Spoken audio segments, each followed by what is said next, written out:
আজও একটি সহ্য করে নাই। চট্টগ্রাম বিশ্ববিদ্যালয়ের বিসি সাহেব এসে দেখে গেছেন, তদন্ত করে গেছেন। আমরা বলতে চাই এই ধরনের ঘটনা যত নিন্দনীয়, সামনে যাতে না হয়, বিচার না হওয়া পর্যন্ত এই 2 নম্বর সড়ক অবরোধ থাকবে। এখানে কোন আন্দোলনের কর্মসূচি আলোচনার মধ্যে সমাধান হয় না। আমরা বিসির সাথে আলোচনা করলে বিসির পাত্র এই সমস্যা সমাধান করতে পারবে না। এই কুলাগারা উশৃঙ্খল ছেলেগুলা বিসি কেউ মানে না। আমরা স্পষ্ট ভাষায় বলতে চাই, অনতি বিলম্বে এই কুলাঙ্গার ছেলে যারা কালকে সারা রাত ধরে এই গ্রামের মা বোনের উপর, আমাদের ঘরের উপর, আমাদের গাড়িগুলোর উপর নিরজ্জ হামলা করেছে, এদের বিচারের আওতায় আনা না হওয়া পর্যন্ত এই আন্দোলনকে সফল করার জন্য মনে রাখবেন, আমাদের মধ্যে ষড়যন্ত্র হতে পারে, দলের বিভক্ত হতে পারে, কেউ কেউ দলের প্রশ্ন আনতে পারে। আমরা স্পষ্ট বলতে চাই, আমরা যমুনার সন্তান, এখানে কোনো দল নেই। আমরা সবাই এলাকার নাগরিক। আমাদের নিরাপত্তার জন্য আমরা এক অভিন্ন।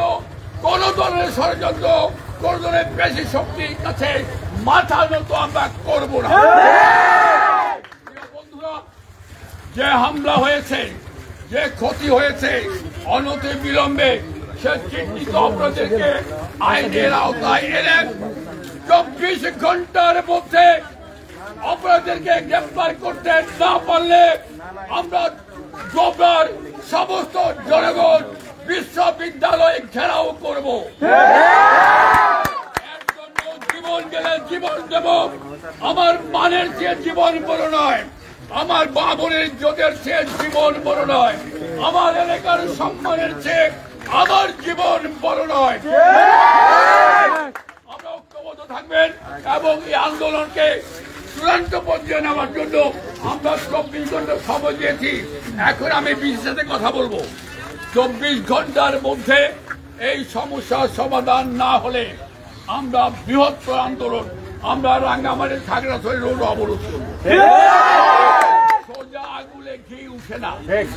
কোন আন্দোলন, কোন অধিকার প্রতিষ্ঠা করতে গিয়ে আপনি আপোষের মধ্যে, আলোচনার মধ্যে সমাধান পাবেন না। সুতরাং সফলতা যে আন্দোলন দরকার, এই আন্দোলনে সবাইকে সম্পৃক্ত থাকার উদাত্ত আহ্বান জানিয়ে বক্তব্য শেষ করছি।